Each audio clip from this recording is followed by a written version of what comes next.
Hi, welcome to the DC Show. I'm Doug. And I'm Corey. And on our channel, we're going to be discussing movies, TV shows, and various pop culture topics. We're both big Marvel fans, so most of our content is going to be Marvel and MCU related. In today's video, we'll be discussing Moon Knight, Thor Love and Thunder, and Doctor Strange in the Multiverse of Madness. Stick around.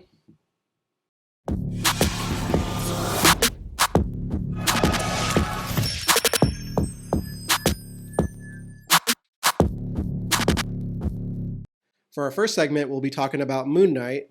So mild spoiler warnings. If you haven't seen the first two episodes, we're going to be talking a little bit about it. So what are your thoughts so far on the first two episodes of Moon Knight? Man, really enjoying it. Yeah. Both the wife and myself. It's, there's a lot going on. It's, kind of hard to tell what's really going on and what we think's going on. Yeah, it's really trippy episodes so far with just seeing like he can see things that other people can't see, like the jackal chasing him on the video. That was interesting.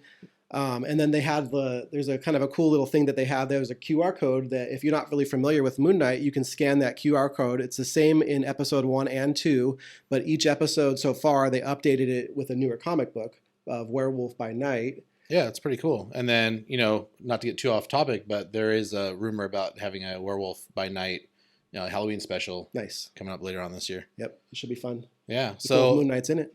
Yeah. Yeah, that'd be pretty cool. I mean, it's kind of leaning towards some of the more like supernatural stuff, so it's pretty neat. Yeah. So one thing that may be going on in the show, don't know for sure, but maybe we're seeing a third personality, a third identity. So far, they've introduced two, which is Mark Spector and Stephen Grant. Oh, Stephen Grant, yeah. Sorry. But the third one is Jake Lockley, yeah. Jake on my mind. Yeah, so Jake Lockley, cab driver, kind of more of the jerk of the group. He's not really the nicest of guys and maybe somewhat of a troublemaker and might be kind of the person who's causing some a little bit of mayhem in Stephen Grant's life. Yeah, and they make it seem like it's Mark Spector, but Mark Spector is kind of more focused on his mission, right? Like he just wants to get through with everything with Khonshu so he can protect his wife. Spoiler.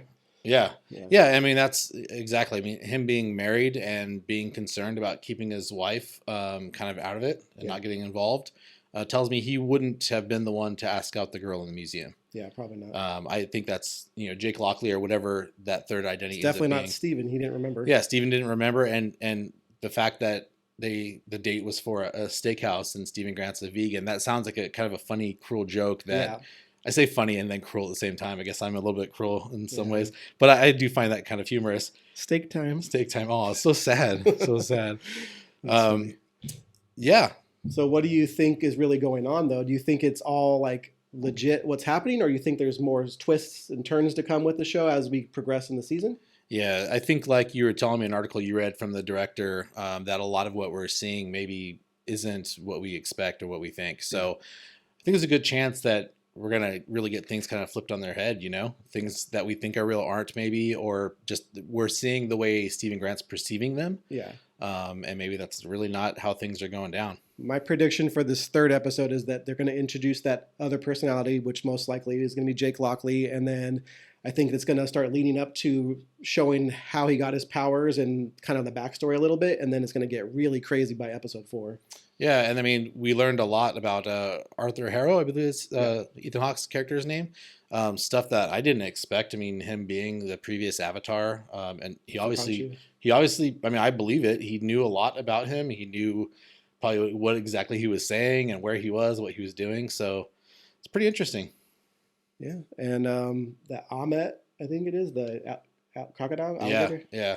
That's going to be probably introduced, I'm guessing, at some point, either as a human avatar or possibly like an actual like god like Khonshu, and that'd be kind of terrifying. Yeah, we've got a couple of days till episode 3, so we'll see what happens next. All right. Yeah, let us know your ideas or thoughts for where the show's going and how you're feeling about it so far. All right, for our next topic, we're going to be discussing Thor: Love and Thunder. And I guess the big news right now is that we don't have a teaser trailer still. Yeah, I guess it's now the record for the least amount of time in between a teaser trailer and the opening of a movie. And as of today, it's 88 days until the movie comes out. Yeah, I mean, they did start their marketing. There's some photos and stuff that have been released. Yeah. You want to talk about the one kind of teaser possibly? So the first photo that I saw was of the director, Taika Waititi. Chris Hemsworth and Tessa Thompson, and they were all sitting in chairs, and they're all posed in specific hand gestures. So Taika has 2 fingers up, and then Chris is doing kind of like the rock and roll songs. Rock and roll thing, yeah. And then I think Tessa's doing kind of a peace sign. So the rumor and theory is that maybe that could possibly be the date. So 11, and then hopefully 4. And then 22. So April 11th, which would be tomorrow. Hopefully there's a trailer coming out. That'd be an awesome little teaser if that's true. You guys will probably know before we do right now. Anyways. Yeah, because we're filming this on the 10th, and hopefully we get some good news tomorrow. Yeah, I hope there's a trailer. That'd be awesome. Yeah, I mean, what do you think could be the delays? Why they've waited so long compared to other movies? Most likely it's something to do with a tie-in to either something else that's going on another show or movie. Like right now with Moon Knight, like is there a chance, there's gods in the show of Moon Knight, and there's Gore the God Butcher in Thor Love and Thunder. Could they possibly introduce Gore like a little bit early before Thor and get the hype going for that? Yeah, I mean, I think if we get that, though, it'll be probably the very end, maybe an credit scene or something. So I don't know that, in my opinion, that would be worth or a good enough reason to delay the teaser, but I think that would be a pretty big deal. That would be cool. Tease Gore at the end of Moon Knight. I mean, yeah, like you said, there's gods in this show, and he is the God Butcher. So you never know, man. I mean, it could be taking out some of them gods. Yeah, and so they actually did release some promo art for Gore finally. He's not exactly what we were hoping for as far as compared to the comics, but they want to. It's Christian Bale. They want to show off the face a little bit. So I'm not gonna lie, a little bit disappointed. I was hoping for a more comic accurate, iteration of Gore. But I mean, who knows? It's marketing, art, and then I think maybe some toy images that came out. Yeah. They look pretty legit, the toys, but doesn't necessarily mean it's Gore's, final form, if you will. Yeah, because I'm sure he's got the powers to be able to manifest stuff just like Moon Knight can manifest his suit, Yeah, I'm going to trust Taika. I mean, every project I've seen of his, even outside of Marvel, I've really enjoyed. So. And I was just reading that there's a rumor of possibly 4 different Thors essentially in that movie, because we got, from the toys, there's a Ravager Thor, there's Thor, there's the Mighty Thor, Jane Foster, and then possibly maybe they consider Tessa to be a Thor at some point, or maybe she can wield the hammer. I don't know. Yeah, that's interesting. We'll see. So another piece of promo art that came out was, art of Mighty Thor, Jane Foster, wielding Mjolnir. Yeah, which was destroyed. Destroyed. They clearly show that it's been reassembled. Yeah, you can see the cracks are pretty visible. It's got cracks. It's kind of like got some glowing coming off of it, like they're like some sort of magic or something. Putting it back together. Yeah, so that should be pretty cool. Yeah, it's gonna be interesting to see what causes that. And then I like Thor's new comic outfit, the blue and the gold. Pretty blue interesting. And the gold. And I think there's been some promo art with him actually wearing a helmet too. It'd be interesting to see if he does don that helmet. Because that new one, he just showing his flowing hair. Yeah. No helmet. Yeah. Yeah. So what's your overall anticipation for this so far? I know we don't have like a lot to go on, just a little bit of art and some toys. I'm super excited. I mean, I love Marvel and I love everything they've been doing so far. So every new project I'm super hyped for, as long as it's a Marvel specific property, not necessarily a Sony one, but the Marvel ones I'm all excited for. Yeah, I mean, I already kind of said this, but just the involvement of Taika, I just love everything he does. So I have no doubt it's going to be great. I'm really looking forward to it. Excited. So what do you guys think? Tell us below in the comments. Are you excited for Thor? Let us know. And our final topic for today is going to be Doctor Strange and the Multiverse of Madness, which is already setting records for pre-sale tickets on opening day for 2022, over $15 million, and it beats a movie called The Batman. Yeah, I'm not sure. I haven't seen that, but apparently it's a big deal. Whatever. Yeah. But what do you think about for opening weekend sales? What are your projections for Doctor Strange? I believe the original Doctor Strange opening weekend domestically did, I believe, around 88 million. I expect that to be completely blown away. Yeah, this is a really big movie. Yeah, I think Spider-Man No Way Home did 266, somewhere around there, which is huge. Yeah. I don't personally think it'll get that high, but I'm thinking pushing close to 200. Yeah, this one is gonna be a little bit more intense for younger kids, which Spider-Man, whole family can go watch. So yeah, definitely. I mean, it's still gonna be the the it's rated huge PG-13, I'm sure, whatever. But it's definitely a darker tone. So yeah, it's definitely not as kid friendly for sure. But still, I'm thinking my prediction I think is around 190. That's what I'm guessing. I'm gonna go a little bit higher than just guess a little over 200. Nice. That would be a huge. I mean, anything over 125. I know this movie has a lot of hype, and it's especially with the multiversal stuff and how big Spider-Man was. I think it's gonna break 2. It's just there's so much craziness going on. There's variants of all the different characters. Essentially, I mean, we can project because there's so many different variants, but it's just gonna be a huge movie.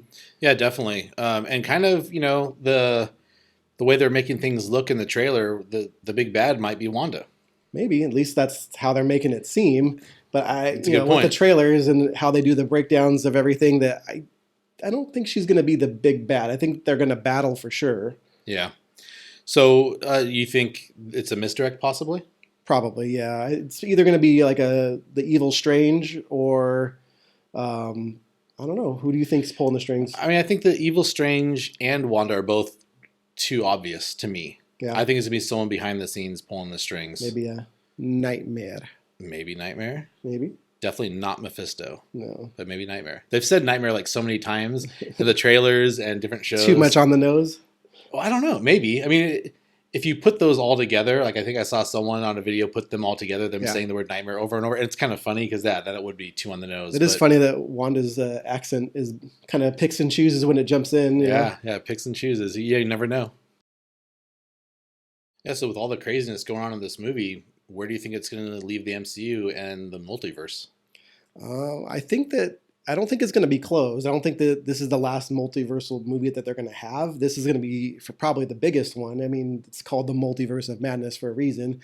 But I think that there will still be some crossovers. I think it'll still be some craziness that's going on in the future, and I'm super excited for it. I don't know, how are you feeling? Are you excited? I kind of feel like, similar to you, I think there may still be some remnants of the multiverse lingering, but I feel like they need to start reining things in. Yeah. I think things will get too out of hand. It's already super chaotic right now. We still have to introduce Kang, so like he knew that with Loki and everything, the timeline broke, and there's still going to be there's going to be some crossover stuff that they haven't even explored yet. Yeah, that's true. I don't know that we'll see any of that in this movie, but we do know we're going to be seeing Kang again in, the Quantum Mania, so... Yeah. But yeah, I think we're going to get some characters being pulled in from other, multiverse dimensions. And then we'll hopefully have somewhat of an idea once this movie's over of where it's going to leave things. Do you think there'll be a variant of Kang in this movie somewhere? Like even if it's like the Iron Lad or something, or you think he'll be part of the Illuminati? That's a possibility. Yeah. I honestly don't personally think we'll see that. Sure. I think they're gonna save him for the second season of Loki and then Quantumania, but it's possible. Yeah, I don't know. I think anything is possible. I'm just excited for mutants coming.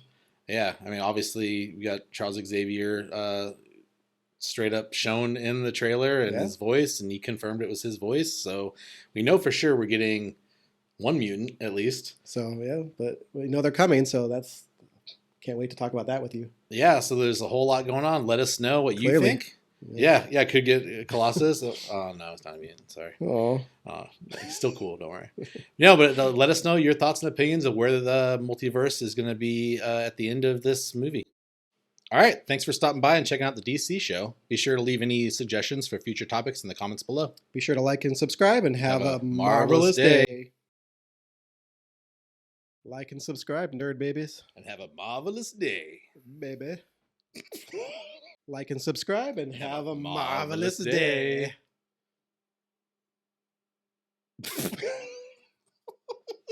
Like and subscribe and have a DC day. Comics, DC. Wait, what? Delete that right away.